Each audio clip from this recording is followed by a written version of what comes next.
went to when I had to start taking the classes, that was a great, and that's why I wanted to start this. When I started going to the classes, because I got a domestic violence charge for that whole situation, right? So then when I started going to the classes and I started learning about domestic violence, fuck my situation, because my situation is a fucking a miracle. You know what I mean? Especially with what it did to me in my life and what I want to do with that. You know what I mean? So it's just like I was so fucking lucky, and I was even, you could even say the exception. But you see how I tell the story.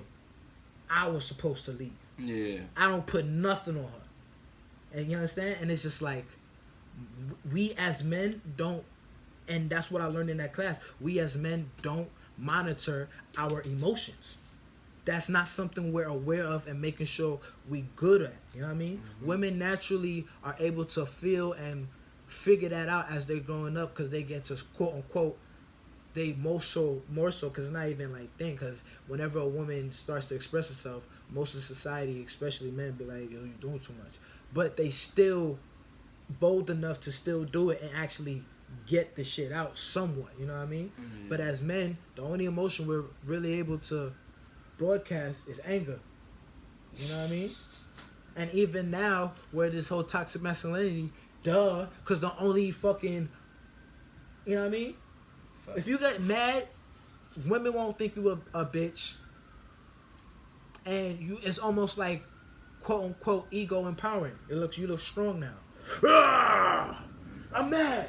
And people are intimidated by you. It's almost attractive to a woman who's insecure and thinks she needs somebody who's intimidating to protect her. You know what I mean?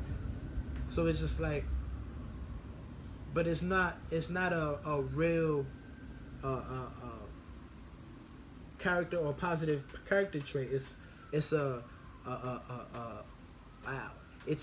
insecurity supporting another insecurity, and that's why y'all clicked, or that's why y'all able to connect, because your insecurity support my insecurity, which makes us work together. You know what I mean? Just, it don't work for the best, but it works. You know what I mean? For the now, yes. So not even for the now, it works for the negative. But the thing about it is, like, work is work. I just made a video yesterday about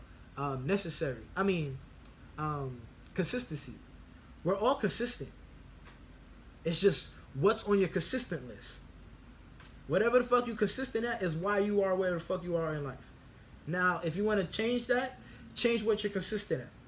And once you're able to change what you're consistent at, you change your list, like literally change, like remove shit that you don't want there and put shit that you do want there. Not just add shit onto it, because you're not going to have enough time in the fucking day to do all that shit. So you got to be able to remove shit and add things, and then when you